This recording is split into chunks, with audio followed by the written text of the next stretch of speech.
오늘 말씀은 겨울이 오기 전에 라는 주제를 통해서 인생의 겨울이 오기 전에 우리 그리스도인들이 준비해야 할 것이 무엇인가 하는 것에 관한 말씀을 나누면서 은혜를 나누고자 합니다.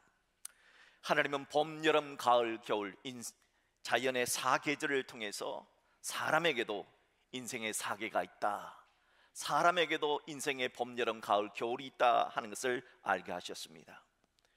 그런데 문제는 어떤 사람은 행복한 인생의 겨울을 맞이하지만 또 어떤 사람은 불행한 인생의 겨울을 맞이하게 된다는 사실입니다. 예수님은 마태복음 25장에서 양과 염소의 비유를 통해서 행복한 인생의 겨울을 맞이하는 사람과 불행한 인생의 겨울을 맞이하는 사람을 대조해서 말씀해 주셨습니다. 그렇다면 누가 인생의 겨울에 해당되는 최후의 심판에서 행복하고 누가 불행한 사람일까요? 예수님은 인생의 겨울을 딱 두 종류로만 구분을 하셨습니다. 오른편과 왼편, 양과 염소로만 구분을 하셨습니다. 그리고 심판자 되신 예수님은 오른편에 있는 양과 같은 사람을 향해서 내 아버지께 복받을 자들이여, 나와 창세로부터 너희를 위하여 예비된 나라 천국이죠, 천국을 상속받으라 하시며 인생의 겨울을 천국에서 행복하게 보낼 것이라 선포해 주셨습니다. 반면에 심판자 되신 예수는 이 왼쪽에 있는 염소와 같은 자들을 향해서는 저주를 받은 자들아, 나를 떠나 마귀와 그 사자들을 위하여 예비된 영원한 불, 지옥불을 말합니다. 지옥으로 들어가라 하면서 지옥에서 인생의 겨울을 보내는 저주를 선포하셨습니다. 어째서 오른편과 왼편에 있는 사람은 이토록 차이나는 인생의 겨울을 맞이하게 되는 걸까요? 무엇이 이 행복한 겨울 인생과 저주받은 겨울 인생을 맞이하게 하는 것일까요? 예수는 그 이유를 그들이 예수 안에서 선을 행했느냐, 선을 행하지 않았느냐로 말씀하셨습니다. 즉 배고픈 자에게 먹을 것을 준 선행을 너는 했느냐, 목마른 자에게 마실 것을 준 선행을 너는 했느냐, 나그네를 영접하는 선행을 너는 했느냐, 헐벗은 자에게 옷을 입혀주는 선행을 너는 했느냐, 병든 자를 돌봐주는 선행을 너는 했느냐, 고난 중에 있는 자를 돌봐주는 선행을 너는 예수 안에서 행하며 살았느냐, 예수 안에서 행하지 않으며 살았느냐 하는 그 차이라고 말씀해 주셨습니다. 이솝우화의 개미와 배짱이라고 하는 이솝우화가 있습니다. 이 동화에도 오늘 말씀의 내용이 그대로 담겨져 있습니다. 개미는 봄, 여름, 가을 열심히 일해서 추운 겨울을 맞이했습니다. 그러나 배짱이도 봄, 여름, 가을 내내 좋은 곳, 시원한 곳, 그런 곳만 찾아다니며 게으름만 피우고 놀다가 배짱이도 추운 겨울을 맞이했습니다. 우리가 기억해야 하는 것은 배짱이에게만 추운 겨울이 오는 것이 아니라 개미에게도 추운 겨울은 온다는 사실입니다. 마찬가지입니다. 불신자에게만 추운 겨울이 아니라 신자에게도 추운 겨울은 온다는 겁니다. 모든 사람에게 말이죠. 그래서 히브리서 9장 27절에 한 번 죽는 것은 사람에게 정해진 것입니다. 하지만 그 후에는 심판이 있으리니라고 인생에 추운 겨울이 있다는 것을 가르쳐 줍니다. 하지만 추운 겨울이 다가와도 두려워하지 않는 존재가 있어요. 개미입니다. 왜 개미는 두려워하지 않습니까? 추운 겨울을 맞이할 준비를 잘했기 때문입니다. 자문의 말씀처럼 먹을 것을 여름에 준비하는 개미였기 때문입니다. 그러나 배짱이는 어떻습니까? 배짱이는 가슴을 치며 통곡하며 후회하지 않습니까? 이 개미와 배짱이, 이 이야기가 우리에게 전해주는 메시지가 있습니다. 배짱이처럼 살지 말라고. 배짱이처럼 살면 슬피 울며 후회하는 인생의 겨울을 보내게 된다는 소중한 메시지를 우리는 어린 시절부터 들었습니다. 오늘 본문은 사도 바울을 통해서 인생의 겨울은 어떻게 준비하는 것이 좋은가, 우리의 세 가지 힌트를 줍니다. 과연 어떤 것일까요? 먼저 오늘 본문 말씀의 배경부터 한번 살펴보도록 하겠습니다. 오늘 본문의 상황은 로마 제국 안에서 일어나는 상황입니다. 사도 바울께서 로마 제국의 지하 감옥에 갇혔습니다. 이유는 복음을 전하다가 갇힌 겁니다. 당시의 로마 황제는 우리가 잘 아는 미치광이 황제인 네로 황제입니다. AD 64년 7월 19일 로마 제국의 제1도시인 로마시에 9일간이나 지속되는 엄청난 대화재가 발생을 했습니다. 이 화재는 그 당시에 로마 시내는 14개 구가 있었는데 14개 구 가운데 무려 10개 구역이 불탔고 수백 명, 아니 수천 명이 죽고 집을 잃게 되는 아주 끔찍한 대화재였습니다. 이 화재가 일어나자 로마 시대는 흉흉한 소문이 돌았습니다. 네로 황제가 불을 질렀다는 겁니다. 네로 황제가 새로운 도시, 신도시를 건축하기 위해서 의도적으로 불을 질렀다는 소문이 삽시간에 퍼졌습니다. 어떤 학자들은 정말 그렇다라고 말하는 학자들도 있습니다. 이에 당황한 네로 황제는 이 혼란을 잠재울 희생양이 필요했던 겁니다. 그 희생양이 누구냐? 바로 그리스도인이었습니다. 이때부터 네로 황제는 이제 이 로마 대화재 AD 64년을 계기로 해서 250년간의 기나긴 300년간의 기독교의 대박해를 시작하게 됩니다. 예수 믿는 사람들을 잡았습니다. 저렇게 십자가에 매달아 죽였습니다. 그리고 저것을 불태워서 지나가는 거리에 이 거리를 횃불로 불팔지는 이런 일까지 서슴지 않았던 사람이 네로 황제였습니다. 사도 바울은 로마 시민권자였기 때문에 나무에 달려 죽는 십자가는 피할 수 있었습니다. 하지만 그도 기독교의 지도자 가운데 한 사람이었기 때문에 참수를 피할 수는 없었습니다. 사도 바울은 자신에게도 인생의 겨울이 다가옴을 알았습니다. 그렇게 사울 바울에게 인생의 겨울이 다가오게 되었을 때 그를 더욱 가슴 아프게 하는 일이 생겼습니다. 본문 10절과 11절을 보세요. 대마는 믿음의 사람 사도 바울은 독신으로 살았습니다. 그런데 그에게는 육신의 자녀는 없지만 믿음의 자녀들이 많았습니다. 그 믿음의 자녀들의 이름이 쭉 나옵니다. 그 가운데 한 사람이 데마입니다. 데마는 이 세상을 사랑하여 나를 버리고 사도 바울을 버리고 데살로니가로 갔다는 겁니다. 또 다른 믿음의 아들 그레스게는 갈라디아로, 또 다른 믿음의 아들 디도는 달마디아로 갔고 누가만 나와 함께 있느니라 했습니다. 사도 바울은 베드로와 더불어 기독교 최고 지도자 가운데 한 사람이었습니다. 신약성경 27권 가운데 무려 13권의 성경을 기록했던 성령 충만한 성경 저자였습니다. 또한 소아시아와 오늘날 유럽에 해당되는 모든 곳에 복음을 전하는 선교사입니다.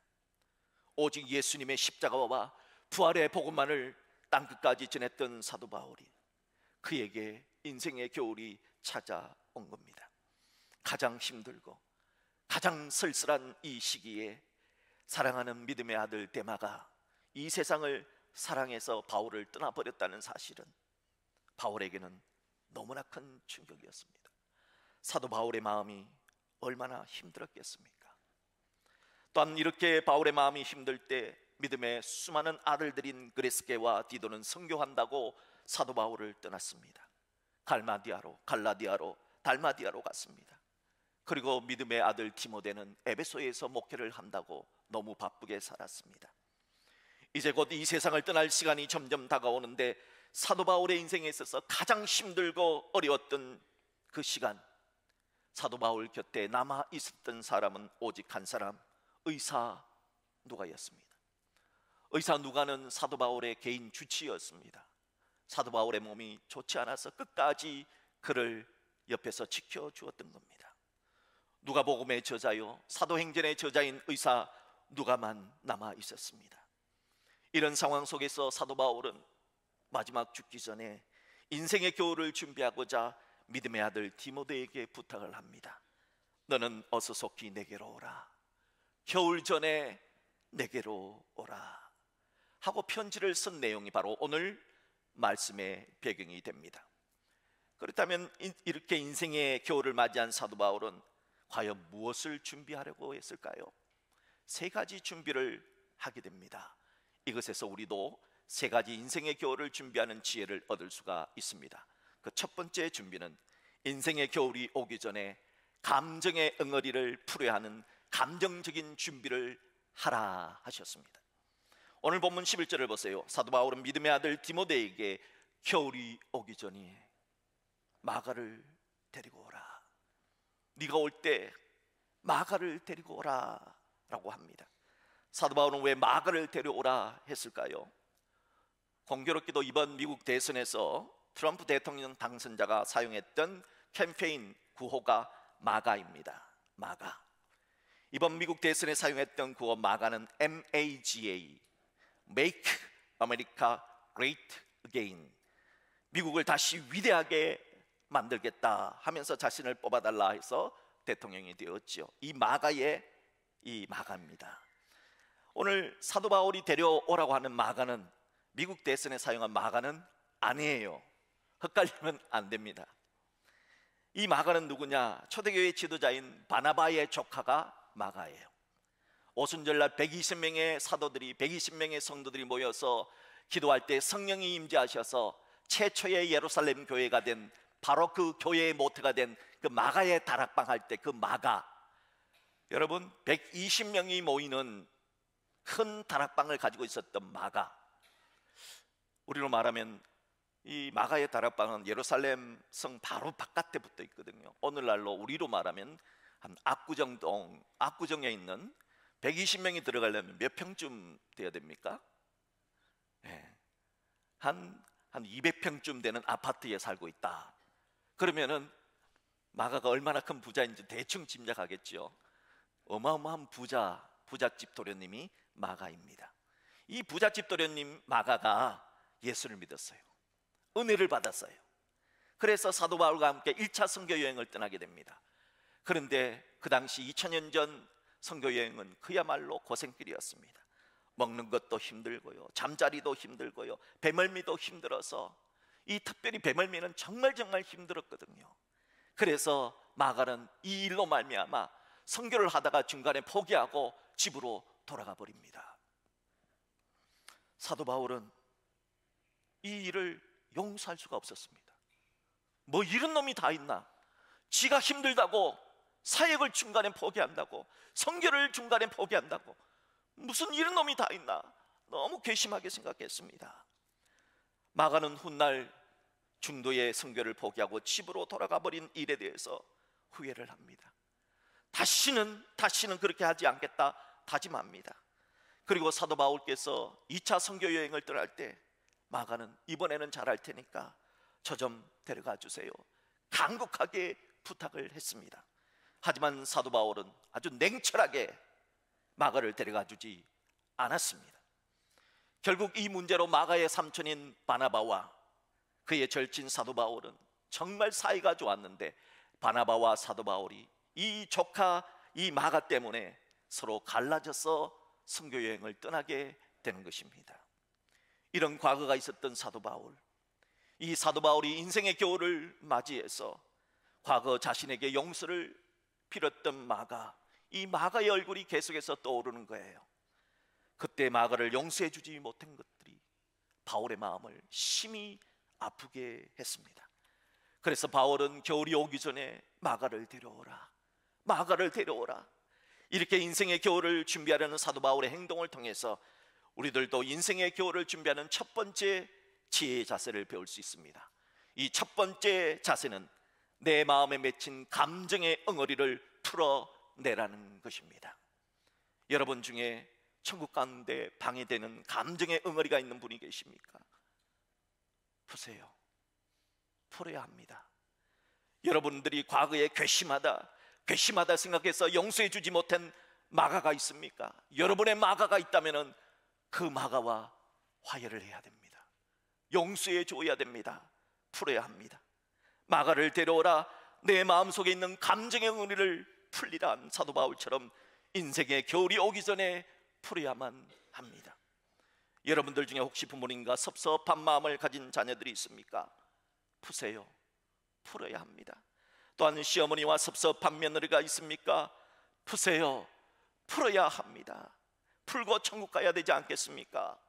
부부간에도, 친구간에도, 직장 동료간에도 심지어 자기 자신 안에도, 특별히 한 교회 안에서 믿음 생활하는 성도들끼리는 이 감정의 응어리를 풀어야 합니다. 여러분의 마가를 불러오십시오. 여러분의 마가와 화해를 하십시오. 여러분 마가에게 감정의 응어리를 풀고 그를 천국에 보내줄 수 있도록 그렇게 해야 합니다. 예수님도 인생의 겨울을 맞이했을 때 예수를 향하여 침을 뱉고 따귀를 때리고 가시관을 씌우고 채찍으로 때린 자들, 예수님을 십자가에 못 박은 자들을 향하여 예수님은 아버지 저들을 사하여 주옵소서, 자기들이 하는 것을 알지 못합니다 하고 그들을 용서해 주었습니다. 예수님도 풀고 천국 가셨습니다. 초대교회의 스데반 집사님도 자신에게 돌 던져 죽이려고 하는 사람들, 자신을 죽이려는 자들을 향하여서 주여 이 죄를 그들에게 돌리지 마옵소서 하고 마음의 응어리를 풀고 천국을 가셨습니다. 사랑하는 성도 여러분, 사랑하며 살기에도 짧은 인생입니다.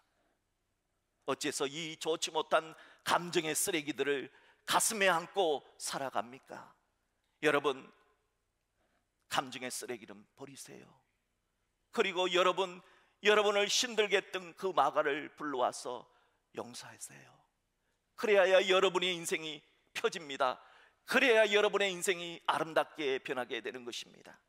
바라기는 천국에서 인생의 겨울을 보내가던 성도 여러분이라면 예수님처럼, 스데반 집사님처럼, 사도 바울처럼 감정의 응어리는 다 푸시고 행복한 인생의 겨울을 준비하는 지혜로운 여러분 되시기를 주님의 이름으로 축복합니다. 둘째로, 인생에 오기 전 준비해야 되는 것은 육체적인 준비도 해야 합니다. 사도 바울은 로마의 차디찬 감옥에서 차가운 겨울을 준비하고자 겉옷을 가져오라 합니다. 보십시오. 내가 올 때에 내가 들어와 가부의 집에 둔 겉옷을 가지고 오라. 나이가 들면은 젊을 때보다 훨씬 추위를 많이 탑니다. 언젠가 제가 날씨가 좀 춥다 그랬더니 저보고 누군가 그러더라고요. 늙었어. 제가 기가 차서 맞는 말이지만 꼭 그렇게 대답을 해야 되나? 눈이 잘 안 보여가지고 안과에 갔더니 선생님이 제가 왜 이렇게 안 보입니까? 늙었어 그러더라고요. 아니 맞는 말이지만 또 그렇게 말해야 되나? 속으로 맞는 말이어서 화도 못 내고, 나이가 들면 추위를 많이 타게 됩니다. 여러분, 사도 바울은 지금 나이가 많이 들었어요. 눈이 침침합니다. 그런데 그 엄산한 추운 지하 감옥에 있습니다. 이 차가운 지하 감옥에서 이 겨울을 나려고 하니까 가만히 생각해 보니까 예전에 자기의 겉옷을 드로아에 있는 가부의 집에 놓고 왔던 것이 생각이 난 거예요. 당시의 겉옷은요, 낮에는 겨울철에는 따뜻한 옷이 돼요. 옛날에는 이 원피스거든요. 이게 목만 뚫어가지고 그냥 촥 하나의 원피스, 투피스, 쓰리피스가 아니고 원피스예요. 그러니까 낮에는 따뜻한 옷, 겨울 되면은, 밤이 되면은 그냥 누워 자면은 이불이 되는 거예요. 그거 너무 중요한 거죠. 그런데 사도 바울께서 여름에 체포가 된 것 같아요. 근데 이제 가을, 겨울이 지나잖아요. 생각하니까 겉옷이 필요한 거예요. 그 겉옷을 가져오라 한 겁니다. 물론 사도 바울께서 믿음의 아들 디모데에게, 얘야, 내가 여기 로마에 있지 않느냐, 이태리째 겉옷 하나 새로 하나 보내라. 그러면 안 보냈겠습니까? 충분히 보내고 남았겠죠. 그런데 사도 바울은 목회자 디모데에게 절약의 모범을 보여주고자 자신의 겉옷을 가지고 오라고 합니다. 절약을 통해서 그 물질을 복음 전하는 데 대신 사용하고 천국의 보화를 쌓는 데 사용하고자 했던 거지요. 사도 바울은 이미 하나님께서 주신 겉옷이 있다, 나는 그것으로 족하다, 그리 나의 손때가 묻어있는 겉옷을 가지고 오라 부탁했던 겁니다. 사랑하는 성도 여러분, 오늘 본문에 나오는 바울의 겉옷은 우리가 노후를 준비하는 의식주에 해당될 수 있습니다. 이 땅에서 사는 동안 그리스도인들도 사도 바울처럼 추운 겨울을 위해 필요한 의식주를 상징하는 겉옷을 미리 잘 준비를 할 필요가 있다는 겁니다. 예전 같지 않지만 그래도 추운 겨울이 다가오면 가정마다 김장을 합니다. 여러분 혹시 김장하셨습니까? 어떤 분 지난주 하셨다 그러고 이번 주에 하시는 분도 있다 그러더라고요. 또 따뜻한 내복을 준비하고 두꺼운 이불을 준비합니다. 또 보일러도 체크하고 창문에 문풍지도 붙이고 자동차에 부동액도 넣고 타이어도 스노우 타이어로 교체를 합니다. 왜 그렇게 합니까? 그게 겨울을 나기 위한 준비입니다. 여러분, 우리가 분명히 알아야 합니다. 겨울 준비 우리도 해야 합니다. 하나님께서 해주시겠지. 육체적인 준비는 내가 해야 합니다. 내가 해야 하는 것은 내가 해야 되는 겁니다. 우리는 오늘 사도 바울의 지혜를 통해서 이미 있는 것을 잘 활용해서 천국의 부활을 찾는 준비와 함께 인생의 겨울을 준비할 수 있어야 한다는 겁니다. 바라기는 지혜롭게 사도 바울처럼 추운 겨울 자신의 겉옷을 챙겼던 사도 바울처럼 여러분의 인생도 인생의 추운 겨울을 맞이하는 육체적인 준비도 잘 할 수 있기를 주님의 이름으로 부탁을 드립니다. 셋째로 인생의 겨울이 오기 전에 준비해야 되는 것은 무엇보다도 영적인 준비를 꼭 해야 합니다. 사도 바울은 오늘 본문 13절 하반절에서 또 책은 특별히 가죽 종이에 쓴 것을 가져오라 했습니다. 여기에 특별히 가죽 종이에 쓴 책은 바로 성경책을 말합니다. 춥고 어두운 로마 감옥에서 이제 머지않아 네로 황제에 의해서 순교를 앞둔 사도 바울은 다가올 인생의 겨울을 가장 잘 준비하는 방법이 뭐냐? 성경이다. 그렇게 믿었던 것이지요. 하나님의 말씀을 읽고 말씀을 묵상하고 천국 가는 것이라 생각을 했던 것입니다. 그래서 특별히 가죽 종이에 쓴 책 성경을 가져오라 했던 겁니다. 여러분들은 인생을 살아가면서 인생의 수많은 문제를 어떤 방법으로 이겨내십니까? 인간은 살아가면서 육체의 고통, 감정의 고통, 영적인 고통 등 수많은 고통을 겪고 살아가고 있습니다. 그 고통을 나의 힘으로는 도저히 감당할 수 없습니다. 사도 바울께서도 그랬습니다. 그래서 오늘 사도 바울께서는 특별히 성경책을 가져오라. 이 성경책을 통해서 내가 당한 모든 육체의 고통, 감정의 고통, 영적인 고통도 하나님의 말씀에 그 해답이 담겨 있다 하는 것을 우리에게 가르쳐 주려고 하는 것입니다. 여러분, 답이 없는 인생의 문제는 성경에서 답을 찾아야 됩니다. 왜냐하면 성경은 우리를 창조하신 하나님의 매뉴얼이기 때문입니다. 스코틀랜드의 버너 목사는 성경에 대해서 이런 노랫말을 했습니다.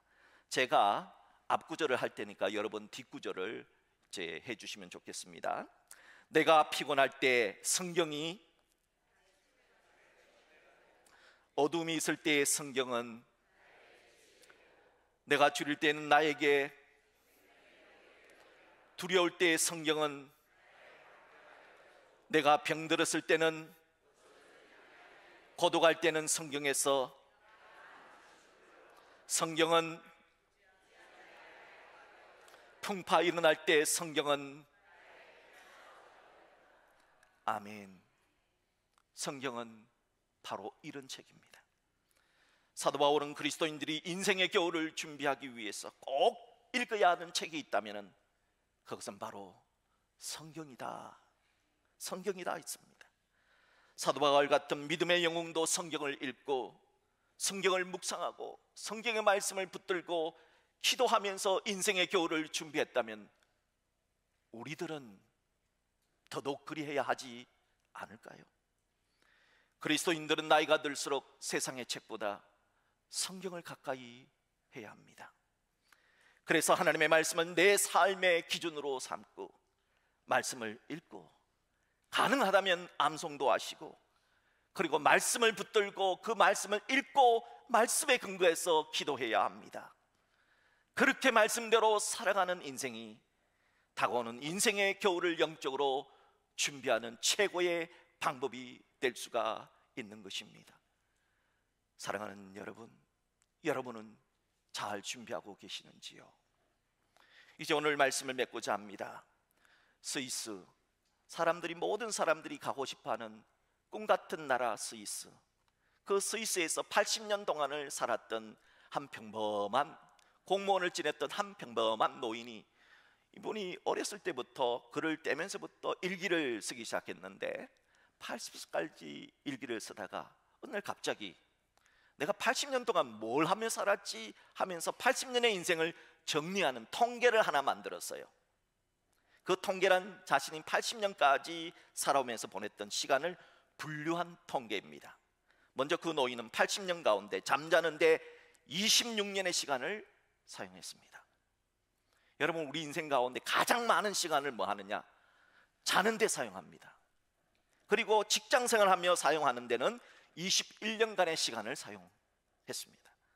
또 밥 먹는 데 사용한 시간은 6년이라는 시간을 사용했고요, 다른 사람과의 약속 시간을 지키느라 일찍 가서 기다린 시간이 5년이나 되었고, 혼자서 불안하고 걱정하고 염려하는데 5년이라는 시간을 사용했고, 수염을 깎고 세수를 하고 세면을 하는데 사용된 시간은 228일을 사용했고, 아이들과 노는 것, 자녀들과 노는 것에 사용한 시간은 고작 26일을 사용했답니다. 넥타이를 매는 데 사용한 시간이 18일이 걸렸고, 담뱃불 붙이느라 사용한 시간은 12일이었으며 80년 동안 행복했던 시간은 고작 46시간. 이틀 중에서도 2시간 모자라는 46시간이라 하는 통계를 발표했습니다. 저는 이 통계를 보고 충격을 받았습니다. 여러분들은 어떻게 생각하십니까? 이 통계는 평범하게 최고의 선진국 스위스에서 80년 동안 평범하게 일상을 살았던 한 사람의 시간 사용입니다. 여러분, 여기에는 놀랍게도 정말 중요한 한 가지 시간이 빠져 있습니다. 그게 뭡니까? 인생의 겨울을 준비한 시간은 단 1시간도 없었다는 것입니다. 여러분은 어떻습니까? 여러분은 어떻게 인생의 겨울을 준비하십니까? 오늘 사도 바울은 우리에게 인생의 겨울이 다가온다, 너희들도 준비하라, 3가지를 준비하라 가르쳐 주셨습니다. 먼저 인생의 겨울이 오기 전에 성경으로 영적인 준비를 해라. 그리고 겉옷을 통해서 겉옷을 가지고 와서 육체적인 준비를 해라. 그리고 너의 마음의 준비, 너의 마음속에 응어러진 사람이 있다면 너를 힘들게 하고 너를 아프게 했던 마가가 있다면 그 마가를 용서해 주어라. 감정으로 풀고 감정의 준비를 하고 천국 갈 준비를 해라. 인생의 겨울 맞을 준비를 하라 하셨습니다. 그렇게 하면은 하나님께서 오늘 마태복음 25장에서 주신 예수님, 그 예수님의 말씀처럼 오른편에 있는 자를 향해 내 아버지께 복받을 자들이야, 나와 창세로부터 너희를 위하여 예배된 나라 천국을 상속받으라 하는 말씀처럼 인생의 겨울을 행복하게 보낼 수가 있게 될 것입니다. 바라기는 인생의 겨울 누구에게나 다가옵니다. 어떤 사람에게만 다가오는 것이 아닙니다. 그 겨울 준비 잘 하셔서 우리 모두가 정말 행복한 인생의 겨울을 맞이할 수 있기를 주님의 이름으로 축복합니다.